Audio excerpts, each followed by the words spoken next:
Igbo, ekelekwa m unu. Tata bụ afọ. Ana m asị ka afọ tata maala anyị mma, ka afọ fọgbọrọ anyị ndị ilo, ka afọ fọgbọrọ anyị ndị ajọ mmadụ, ka afọ fụtara anyị ihe ọma, ka afọ fụtara anyị ndụ, ka afọ fụtara anyị udo,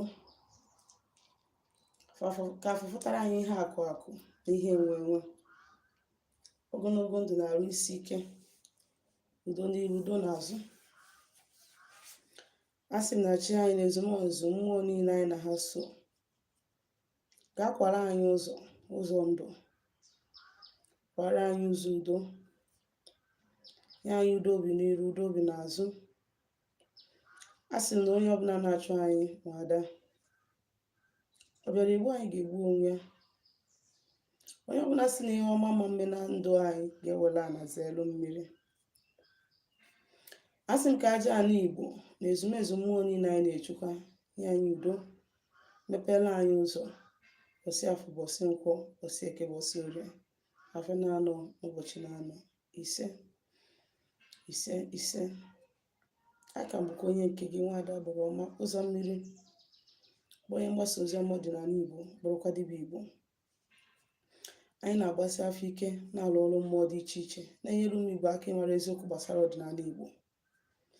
O wee bụrụ na tata bụ ize gị sonyere anyị, ana m asị gị nnọọ, asị gị echefukwana, nyere anyị aka ma gbasakwa ozi a ka o nwee ike wee lụkwa ndị enyi gị na ikwu na ibe gị aka.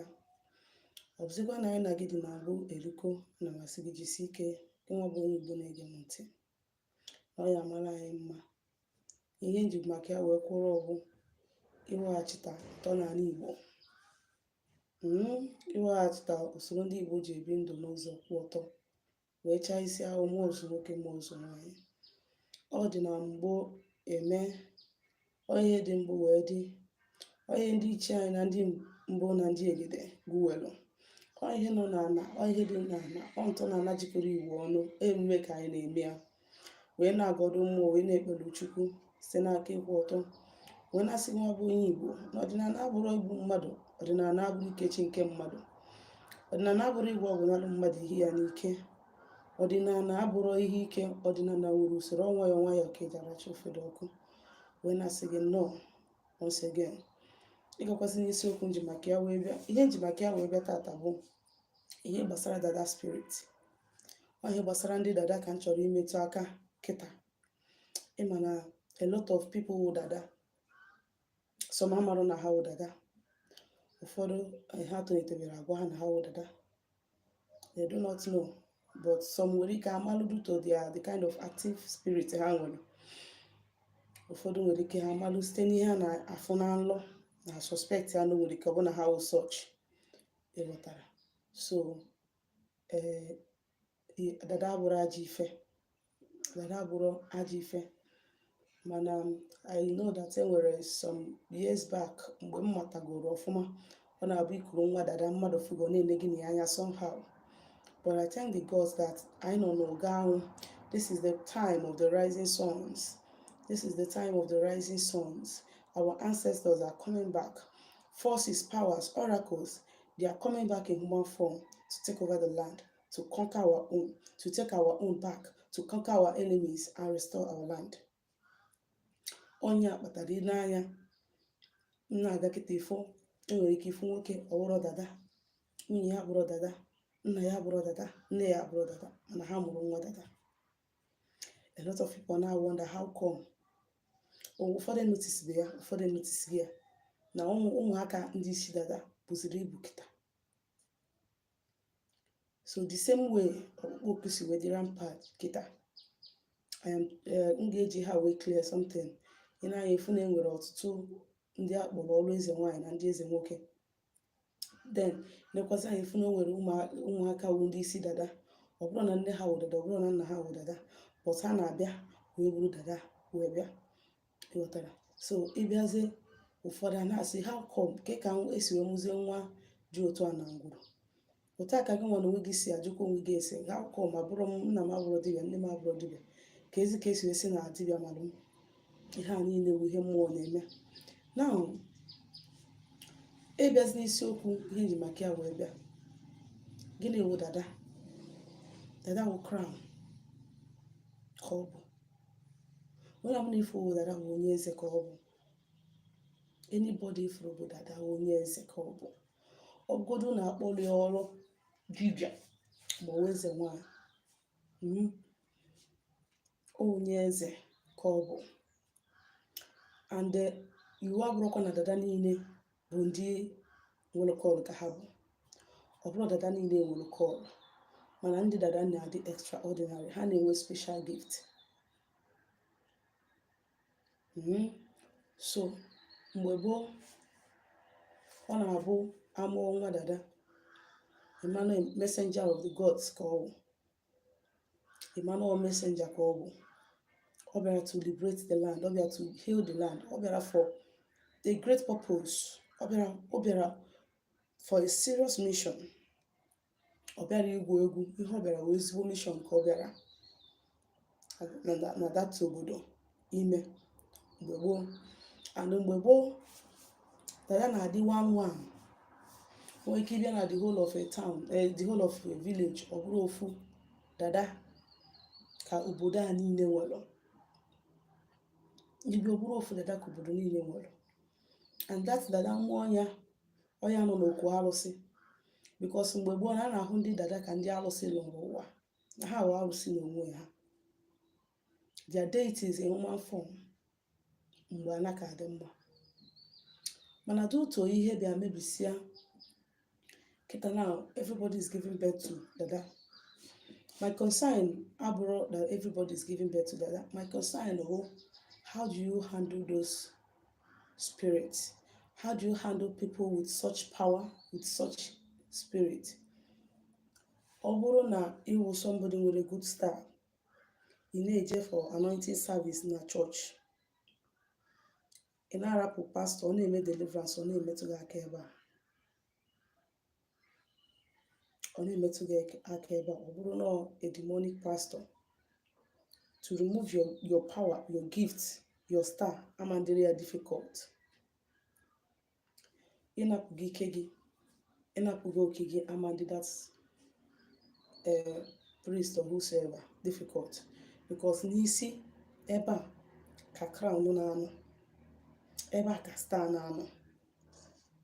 So ọtụtụ ndị parents na-abụ ha mụọ nwa dada,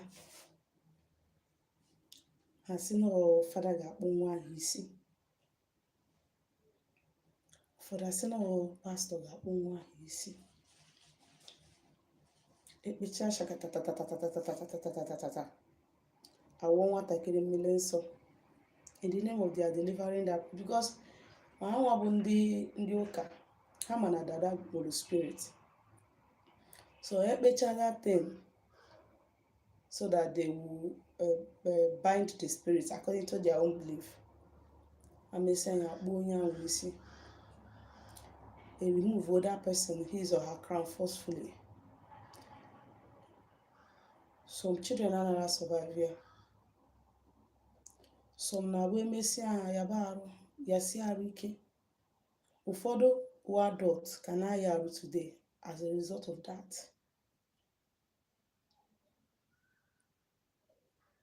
So we believe in na chekọwa abụ. Ọ bụrụ na ị mụrụ nwa dada, biko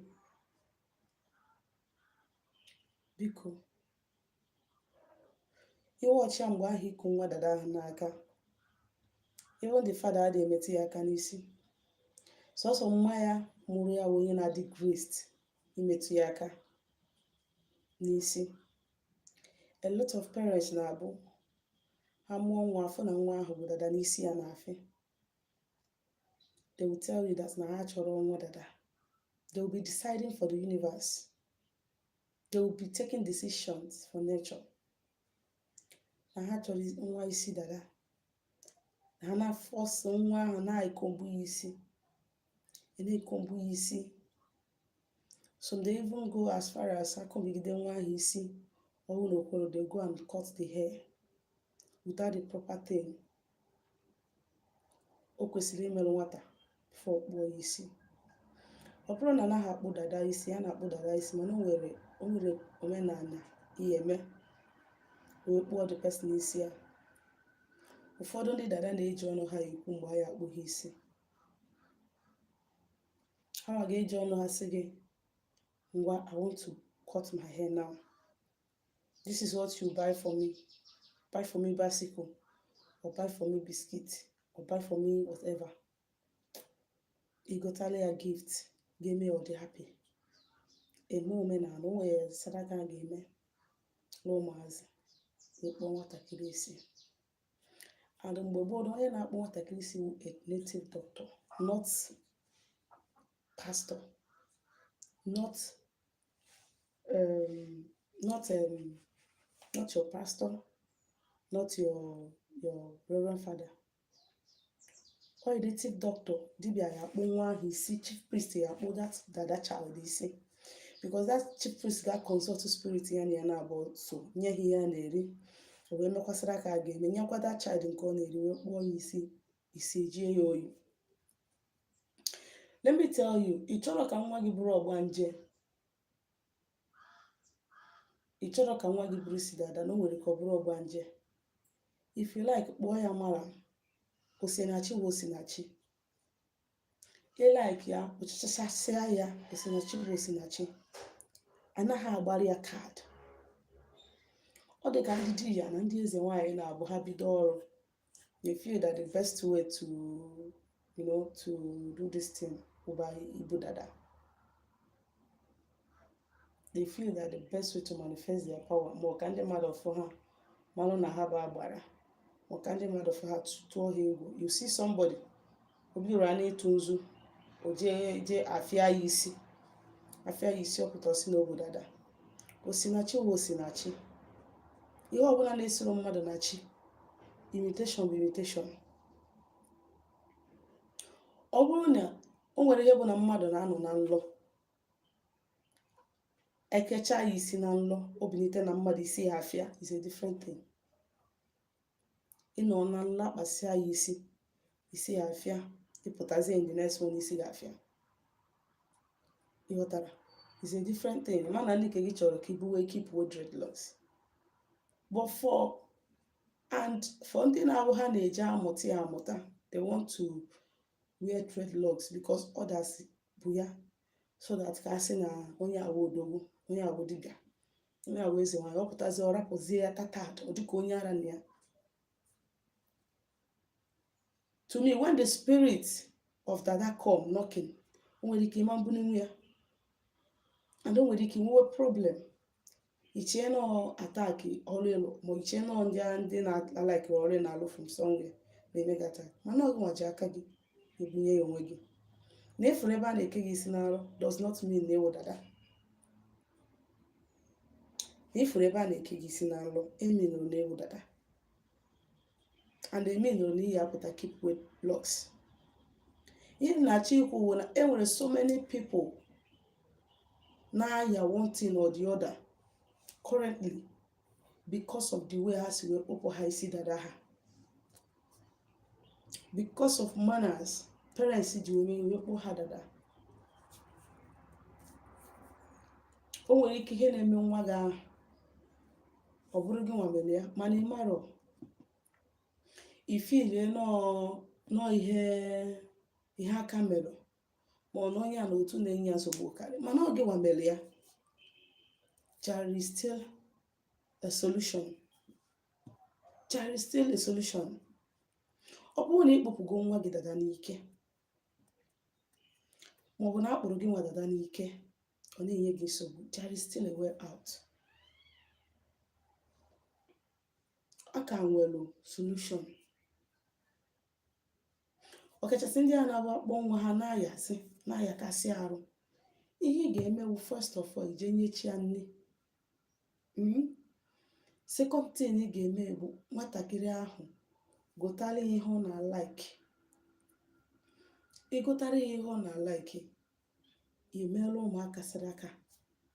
Ọ bụrụ na ebe ibi ma na ebe isi abụrụ ebe ị ga-akpọkọta ụmụazụ nye ha ihe, sielu ha nne, nye ha sweet things, then take that child to the motherless baby home.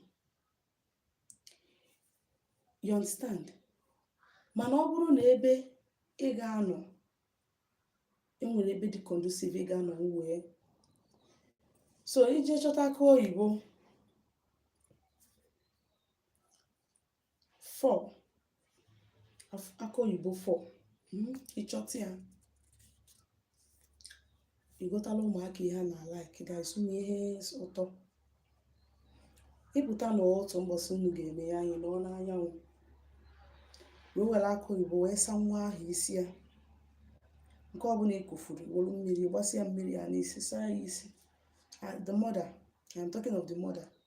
Nke ọbụla ekufuru wolu mmiri ya saa ya isi, ịsacha ya isi, ịchọwa ụmụaka sielu ha rice, gụtara ha ihe ụtọ ụmụaka na-eri. Onye risịa ya bịa fichaa nwa ahụ aka n'isi, onye richa ya bịa fichaa nwa ahụ aka n'isi. Ha mechaa ya, ọ bụ na nwa ahụ na mgbe ọbụla na-ekpa ya eji ụlọọgwụ, na mgbe ọbụla na ị na-agbalịkalịkalịkalịkalịkalịkalịka, it will stop. It will never come back. Maka gịnị? Isugo na-arụ ụmụaka wee setụlụ ndị ya na ya na-abụ so. Ọ bụzi na ebe ị nọ abụrụ ebe ị ga-enwetanwu ụmụaka ya eri such thing, maka na ịma na ndị mmadụ ụfọdụ ya sị gị ya ma ihe ọ chọrọ ime, ya ma akara aka ụmụaka ya ka ọ chọrọ. You understand? So ọ bụrụ na ebe ị na-abụrụ ebe ị ga-emenwu such thing, duru nwa ahụ jere na motherless baby, gota ihe ụtọ ụmụaka na like ya na ụmụaka ahụ riko, let them play together. Imesịa ya nata, ihe na-eme nwa gị ebe. But before iduru nwa ahụ jee n'ihe ejikwa akị ọba wee saa ya isi, eze akị oyibo, ihe eji wee saa ya isi before ịkpọrọ dị nwa ejebe ebe ahụ. So many people, enwego people fọrọ bụ dada from childhood, ha etodu to the man ha si wee kpọọ ha dịtene etoze dịtena na-aghasa ha anya, na-aghasalịghị ya niile. If you are an adult and na this kind of thing na-eme gị, do this thing that I have instructed. Jiri aka gị gota akị ọba, jiri ya saa isi gị. Iwere aka oyibo sasị isi gị, chọọ ụmụazụ melu ha ihe. You understand? Ka isi nwike ji ego oyi, ka your spiritual crown na-ewevu all over because of the way as we pull you out. You might not necessarily isi ga nwere ike ọma mbịazibịa fiwa again, you understand, but then the crown is there spiritually. Ego na ihe nji ekwu ihe ahụ, sorry. So ihe nji ekwu ihe ahụ ọma Maazị Aijani Nwachukwu, ihe nji ekwu ihe ahụ, our people dị too religious. Ndị be anyị na-aka ụka anyị isi. You understand? Ndị be anyị na-aka ụka anyị isi. That somebody will give birth to a child, a divine child, a child with a supernatural gift. Or putting one with the mother, or give one with the father. You utter that destiny because you want to stand. So each of in even the mother, you want to join the chorus. Thereby, it may be wrong. I have seen a lot of young men not like this. Akara ha na-eme like this because of the manner parents had wee kpọọ ha dada. Anaghị akpọ nwatakịrị isi dada n'ike. Mgbe gboo na o nwere ndị ga-ebu nke ha buru nke ha tiri, a na-emecha 20 years 30 years, you will not touch them. Afụgo m one since nne na nna ji wee mụọ onye a n'okpunubero daga ya. Since nne na nna ji wee mụọ ya, and this guy is more than 30 years, okpunubero daga ya. Okpunubero ya. So if that is what spirits and powers with that person want, so be it. Horapụ ịbụ na ongi nwa mebiri onwe gị ihe. And the funny thing about this type of parents bụ ha nwa ga-eji aka ha wee tinye ọha na this thing. Tomorrow they will be saying the shon ihe abụrụ ihe mmadụ mere, shon ọ bụrụ ọgwụ, shon na mma Nkiru agwọbere anyị ọgwụ, shon na mma Oke agwọbere anyị ọgwụ, shon na mma Ifeanyị agwọbere anyị ọgwụ. That is what they will start saying. Mana ọ gị nwa mere onwe gị. So ọ bụrụ na ị nwere somebody mere onwe ya akpụrụ dada n'ike, please share this video with that person. Ọ bụrụ na nwunye gị ma na nwa gị na unu kpụrụ ya dada n'ike, please, this is for you. Ọ bụrụ na nwa gị na kpụrụ ya dada n'ike, o wee na-aya nka arụ, na-eri unu ego, na-etufusi unu ego, please, this video is for you. Mee ife a ngwa gị mee, o nwere nke si gị weta nye m, meelu ya ihe ngwa gị meelu ya, ka ị nwee ike wee kutu umebe ya bụ nwatakịrị nọ. O nwere cousin of mine, the boy dị ebe 10 years now, by last year ọ dị 9 years. The mother, o nwere dada, so akpụrụ ya isi nke ndị ụka, you understand? So my auntie kpụrụ ya isi when the boy was before 2 years, yeah, because the boy dị too thick. So the woman eje kpụọ the boy isi every week. And they do this boy in the hospital every week.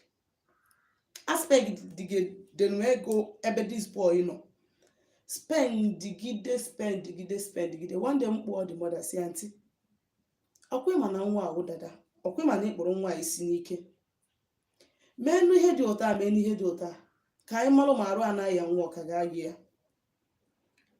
Ngwa ya ọ nọcha 3 months before, or say she was like one day ka ọ just mee the thing. O mee ya since that time rute tata, nwa ahụ ewunibe ọgwụ tinye n'ọnụ. That boy ewebere ọgwụ tinye n'ọnụ. That boy jee na school, ọ da concentrate nwu. A na-akụzi ihe na class, ọ nara concentrate nwu, isi a na-enwu ya ọkụ. Ọ dị a concentrate nwu, ndị ọzọ na-amụ akwụkwọ, isi a na-enwu ya ọkụ. You understand? But ngwa mma ya mesi this thing, the thing stopped. Rute tata the boy etinyebere ọgwụ n'ọnụ na arụ na ya, ma ebugokwa m ya gawa hospital nke a, kele ebe ị nọ, bịa wee ebe ahụ biko. You know, I've not received such call since then. So na ọ bụrụ na ịmụta nwa dada, biko, o nwere usoro eji akpụ ya. Usoro eji akpụ ya awụ, isaida na ị chọrọ native doctor ị trust, o jiri aka ya chụọrọ ya aja kpụọ ya. Ọ na mpa ya, the father kwa nwere right ịkpụ the child isi anwa. I even prefer the father of the child over priest or pastor. Kedu ewu priest na pastor? So I prefer the father over priest or pastor. Emesi omenala na-ekwesị ime n'isi the child. Ọsị okwetasị mpa ya kpụọ ya. Enwere ndị dada mgbe ihe dị mma, ha na-eji ọnụ ha asị that onye a bụ ihe ga-akpụ m isi. Enwere ike sef ịkpọta dibịa, ọjụ dibịa ahụ. Onye ike ịkpọta dibịa, ọ bụrụ dibịa na-eme ama ụta, ọjụ onye ahụ, o jiri aka ya sị na-ekwe onye ga-akpụ m isi. O nwere ndị afụgo m ochuzu nwanne nwoke tọrọ ya sị na onye nwa ga-akpụ ya isi. Emesisiala ihe ọ chọrọ sị na onye ga-akpụ ya isi, akpọ ya ụda adị.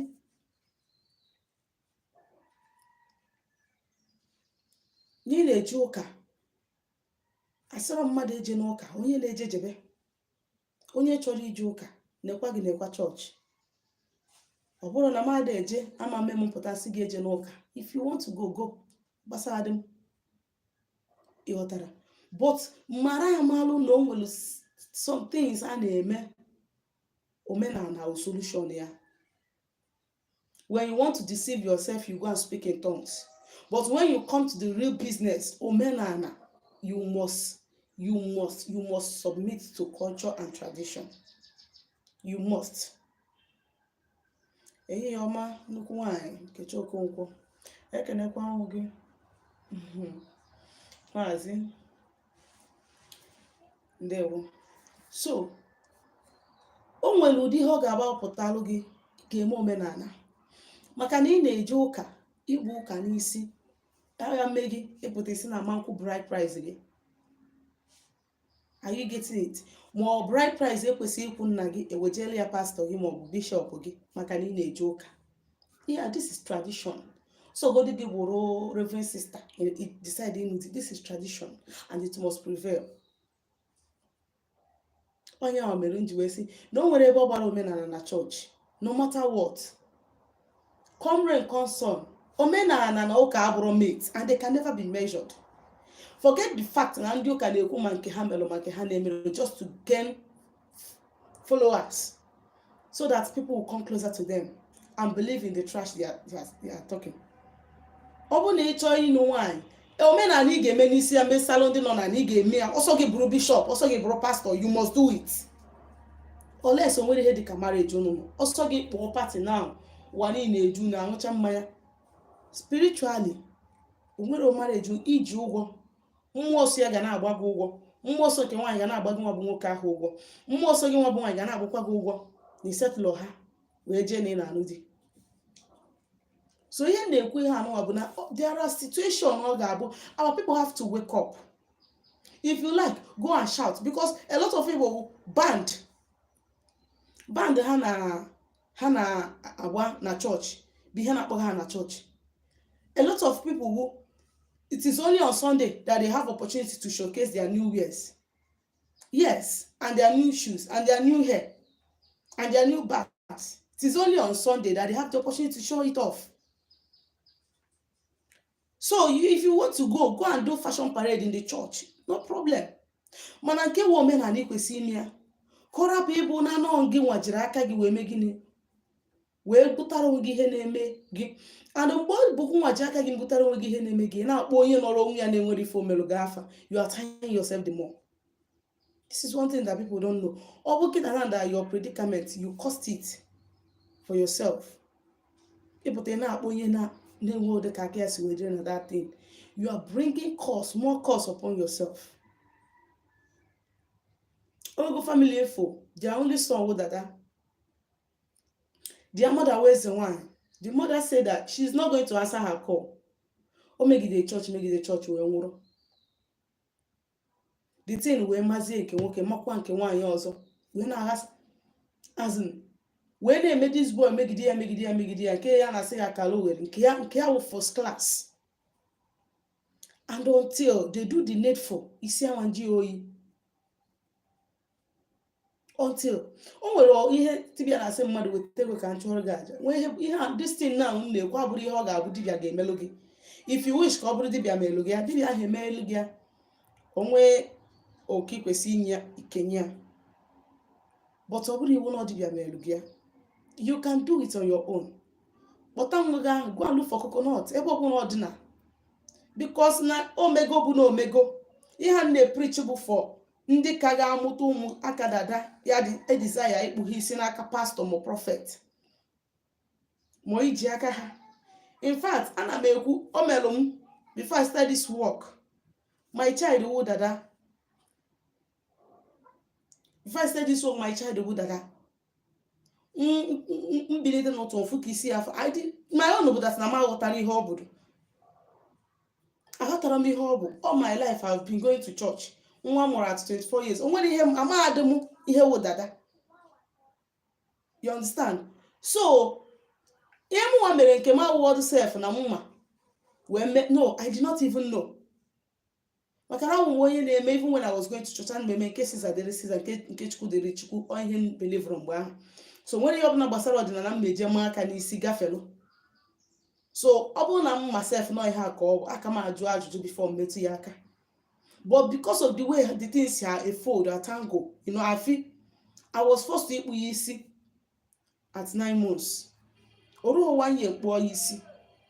Mana ihe m nwa na-ekwu n'obi m mgbe ahụ bụ na nwa anụnwa n'isi ya etoka na ntutu ya na oto si ọ na-afịa afị.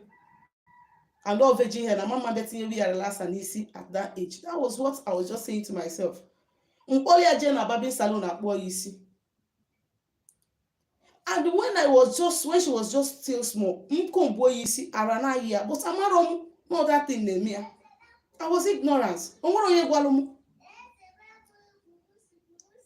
So until this thing they make it this game, every time arụ na-ayị ya every time arụ na-ayị ya.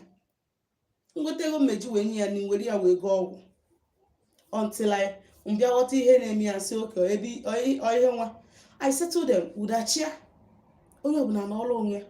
Ịrapụ isi ya kịta na isi ya to ha na 6 months acha niile afịa.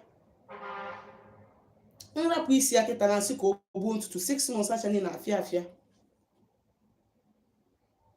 So ihe na-achọ ikwu ugwu restore that thing. There is still solution to that problem. Onye ka na-amụ amụ please before ikpọ nwatakịrị isi dada ya mere ihe kwesịrị imere ya jee jụọ ese n'afa. Ọ bụrụ na asị gị na nwatakịrị ya na onye ọ ga-eji ọnụ ya wee kwuo mgbe a ga-akpụ isi, let that child be. Let that child be.